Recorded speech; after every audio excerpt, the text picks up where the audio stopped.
Hello, I'm going to teach you 6 idioms today, all on the subject of communication, help and encouragement. Now this is the first in a series of videos on idioms. The next idioms video is in production, so don't miss out and subscribe and hit that bell. So let's get started.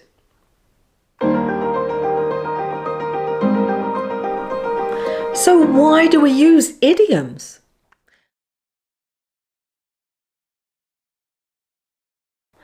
They not only exist in English, but they also exist in your language too. And they are an important part of everyone's vocabulary. And they're used in both formal and informal language. But they are more common in spoken English. Now, this is a really important one. Idioms are often used in all types of English exams too, because they show you have a deeper understanding and control of the language. It's sometimes very difficult to guess the meaning of idioms if you don't understand the vocabulary and you've never heard the words before. So, a good tip is to learn the vocabulary before you try to understand the meaning of the idiom. Many idioms are easy to understand if you know the meaning of all the words, such as to sweep something under the carpet.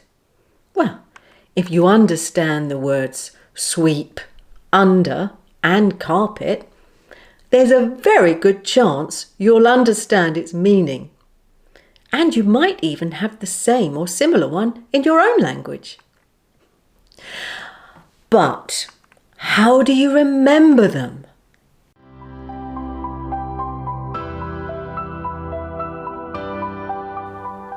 Well, the best way, and this is one of my top tips, is to personalise them.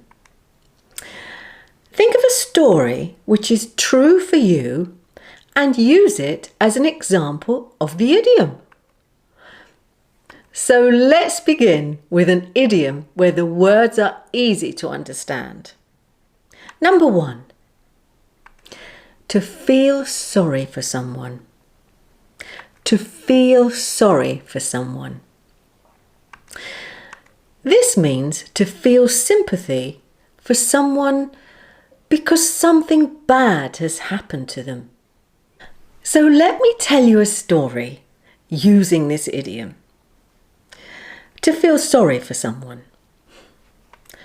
I live by the sea where there are lots of seagulls and a wonderful Italian ice cream shop. Well, one sunny day, a couple of years ago, my friend Julie and I decided to go for a walk down to the beach. We set off and eventually came to our favourite ice cream shop, Paolo's. We can never resist going in because the ice cream is so absolutely fantastic.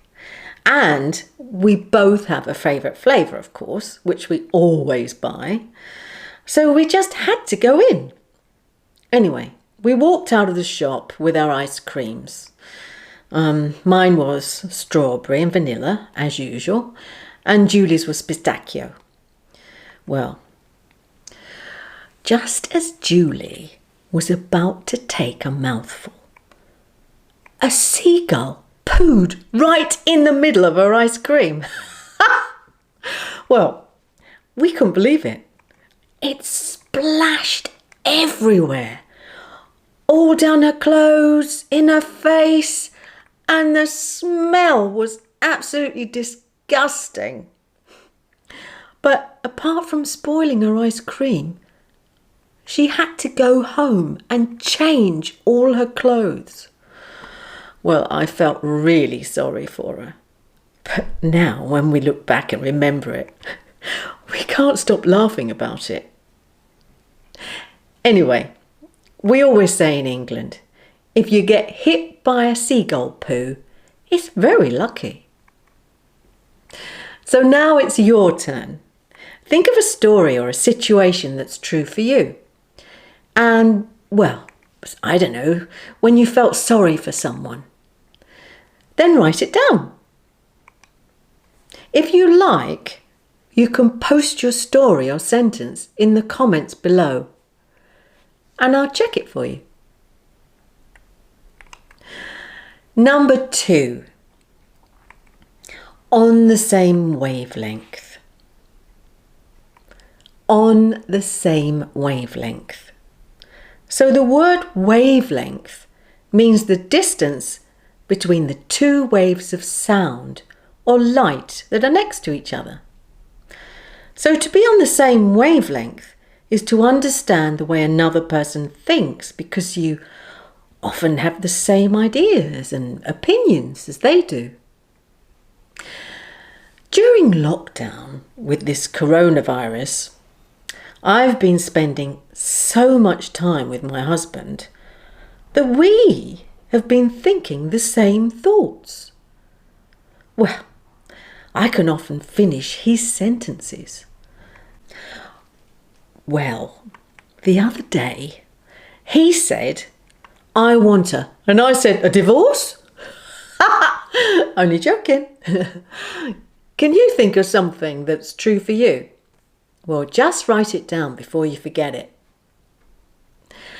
Number 3, hit it off. Hit it off. This means if two people hit it off, when they meet for the first time, they like each other very much. Let me tell you a story. My son had been seeing his girlfriend for a couple of months and told me he would like me to meet her. Well, I was really excited and told him to bring her round for dinner. Well, the day came and they both arrived on the doorstep and knocked on the front door. Well, as soon as I opened the door, I looked at her and she looked at me, and we both started laughing. It was really lovely, and we hit it off from that very moment. We never stopped talking and laughing together. I mean, it was all through dinner, and, well, we still get on together now. We have the same interests and the same sense of humour. In fact, if they ever break up, I'll be devastated. By the way, if you want to learn about English humour, see my jokes lesson. I'll put a link at the end of this lesson and down below. Has anything ever happened to you like this? Well, write it down and post it in the comments. Number 4, break the ice. Break the ice. This means to do or say something to relieve tension or get conversation going in a strained situation, or when people who don't know each other meet up. You might feel like this at a party if you don't know many people. So you need to break the ice or the tension by doing or saying something. When I first met my other son's girlfriend, Sue, she was really shy. She hardly said a word except please or thank you. So, to break the ice, I suggested playing a game of bingo. Everyone was given the name of an animal, and when one of our numbers was called, we had to make that animal's noise. It was hilarious. Everyone behaved like children, making animal noises, including Sue, who kept mooing like a cow. Now she never stops talking.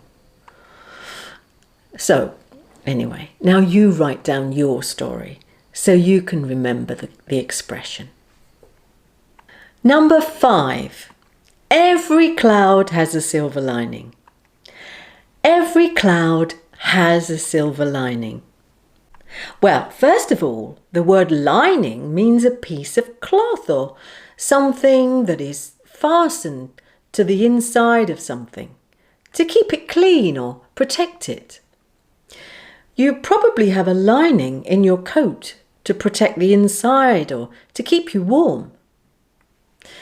The expression is used to convey that no matter how bad the situation might seem, there's always some good aspect to it.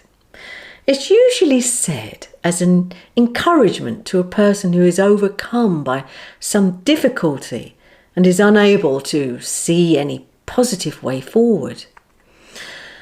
I like to think it's an expression that can also be used with the coronavirus, as this disease will hopefully lead directly to the development of life-saving drugs all around the world. But generally speaking, I think if you believe that every bad situation will lead to something good, it's a really positive attitude to have. For example, when someone you know has just split up with their partner, you might find this is a good time to use the expression. If they feel bad at the moment, you can use the expression to say that things will get better. Every cloud has a silver lining.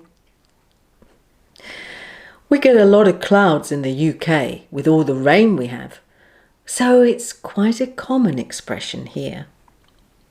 I hope this has given you some ideas of your own, but don't forget to write them down before you forget them. Number 6. In the same boat. In the same boat. Well, you might have this one in your language. It means that you and others are facing the same problem. If we think our problems are unusual, we doubt we'll find solutions. But once we know that other people are going through the same thing or are in the same boat, well, we can learn from their experiences, and it may also be a comfort to us. At the moment, the whole world is in the same boat with the present pandemic, the coronavirus. We're all in the same boat. My daughter-in-law's wedding has been cancelled due to the pandemic, and well, she became really upset. So I told her about a Facebook group that she could join that was especially for cancelled weddings because of the coronavirus. Well, she joined up straight away and has found lots of people in the same boat. She's made new friends and has lots of new ideas of how to celebrate on the day. She's now really happy and looking forward to celebrating her new wedding day. If you can think of something personal to you, write it down. And don't forget to post anything you're unsure of in the comments below. And I will help you. Oh, and don't forget to subscribe for more English lessons. Very important. Love and peace to you all.